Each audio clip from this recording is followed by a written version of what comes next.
Sir இப்போ உயரிய விருதான செவாலியர் விருது வந்து இப்போ உங்களுக்கு கொடுக்கப்படுது. இந்தியாவில் வந்து ஒரு 6வது நபராக நீங்கள் வாங்க போகிறீங்க. இது எப்படி இந்த தருணத்தை எப்படி ஃபீல் பண்ணுறீங்க சார்?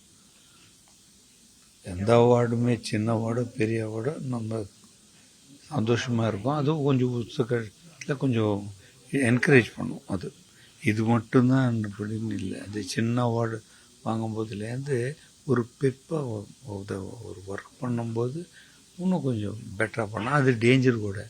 அது சரியாக பண்ணலைன்னாக்கா இவருக்கு வேறு இது கொடுத்துட்டார், அதுக்கப்புறம் அந்த அவர் வந்து சரியாக பண்ணலன்னு சொல்கிறது அது இருக்கக்கூடாது.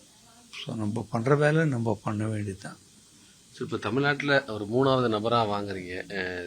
ஒரு ஆர்ட் டைரக்டராக வந்து இந்த மாதிரி ஒரு இது வாங்கும்போது உங்களுக்கு எப்படி ஃபீல் பண்ணுங்க? ஏற்கனவே நடிகர்கள் வாங்கியிருக்காங்க, நீங்கள் வாங்கும்போது கலைத்துறைக்குங்கிறது எப்படி ஃபீல்? நமக்கு எந்த அவார்டும் சந்தோஷமாக தான் கொடுக்கும்.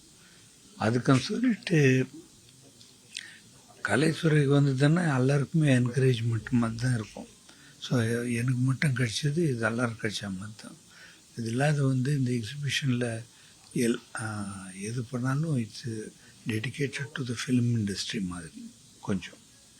இந்த விருது உங்களுக்கு தாமதமாக கிடச்சிருக்கா? நீங்கள் இது எப்படி ஃபீல் பண்ணுறீங்க சார்?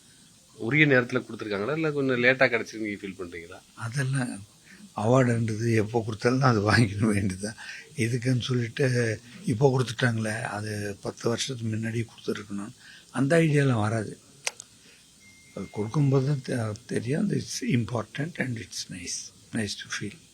சார் இப்போ கலைத்துறையில் இப்போ ஒர்க் பண்ணும்போது எப்படி நீங்கள் எவ்வளோ படம் இதில் வந்து இது ஏதாவது ஒரு முக்கியமான இயக்குனருடைய படம் எப்படி இருந்துச்சு சார்? அதை எப்படி ஃபீல் பண்ணி இந்த மாதிரி ஒரு இயக்குனர் வந்து ஒருத்தருக்கு ஒரு டைப்பாக இருக்கும். ஸோ அதனால் நம்ம வந்து யார் இவங்க நல்லா பண்ணாங்க அவங்க நல்லா பண்ணான்னு சொல்லக்கூடாது, சொல்ல முடியாது. ஏன்னா அது டிஃபிகல்ட். அது கொஞ்சம் எல்லோரும் கூட வேலை செஞ்சுருக்கோம். அவங்கெல்லாம் புதுசாக வரும்போதெல்லாம் நான் இருந்தேன்.